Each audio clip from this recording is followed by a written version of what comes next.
Hello friends नमस्कार जय Jagannath Utkal स्टोरीजन YouTube channel को आपण मानक पुणी थरे स्वागत मुझे आसी आपण केतोटी रोषे कर सहज उपाय चलतु देखा आज प्रथम टिप्स रोषे घरे पिंपुड़ी न हेबापई स्लैब किंबा रोषे घरे पानी सहित लूण एवं हलदी मिसाई पोछंतु। एपरी करिबा द्वारा रोषे घरे बिल्कुल भी पिंपुड़ी हेबे नाही। नंबर 2 केक मिश्रण रे गोटे चामच महू मिसाइबा द्वारा केक बहुत नरम एवं स्पंजी होइथाय एवं खाइबा को अधिक स्वादिष्ट मध्य होइथाय।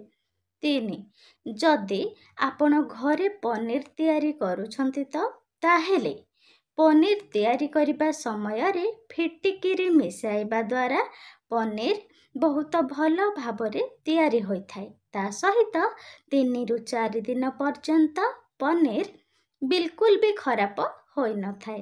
नंबर 4 बटा मसला कषिबा समय रे सबु बेले आपण कम आंचरे मसला कसंतु काहेकि ना कम आंचरे मसला कषिले मसलार कलर एवं टेस्ट बहुत बढ़िया आसी थाए।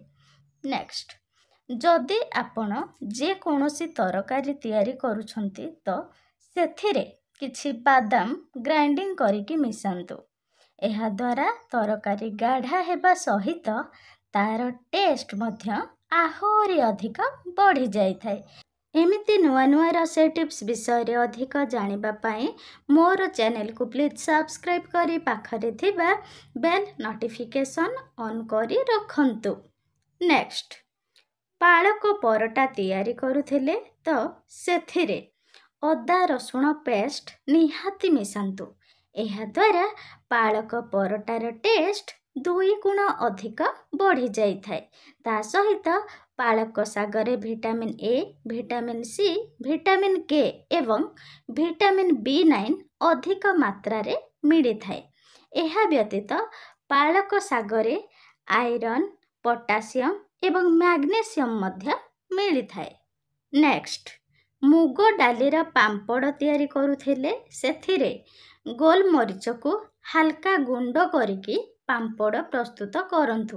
देखिबे एहा द्वारा मुग डालीर पांपड़ बहुत ही स्वादिष्ट होई थाए। नंबर 8 दही बरा तैयारी करूथिले तो सेथिरे चाट मसला एवं गोलमरीच पाउडर निहाती मिसांतु। एहा द्वारा दही बरार टेस्ट बहुत ही बढ़िया आसी थाए। नेक्स्ट मंचूरियन को अधिक स्वादिष्ट एवं गाढ़ा तैयारी करिबा पई हेले बंधा कोबी रे कॉर्नफ्लोर एवं मैदा मिसाइबा द्वारा मंचूरियन रो टेस्ट बढ़ी जाई थाए। ता सहित टमाटो सॉस चिल्ली सॉस एवं सोया सॉस मिसांतु एवं सेथिरे किछि कॉर्नफ्लोर रो घोल मिसांतु। एहा द्वारा मंचूरियन गाढ़ा हेबा सहित अधिक स्वादिष्ट मध्य होई थाए। एबे देखिबा शेष टिप्स आपण सरिष साग तैयारी करूथिले चना डाली एवं टमाटो निहाती मिसांतु। प्रथमे आपण चना डाली को हल्का सिझाई सुखिला लंका एवं कोटा पियाज किंबा रसुण देकी छुंक प्रस्तुत करंतु। देखिबे सरिष साग खाउ नथिबा लोक भी आहुरी खाइबा को इच्छा करिवे। भिडियोटी आपण मानक किपरि लागिला लाइक शेयर कमेंट एवं सब्सक्राइब करने को भूलंतु नहीं।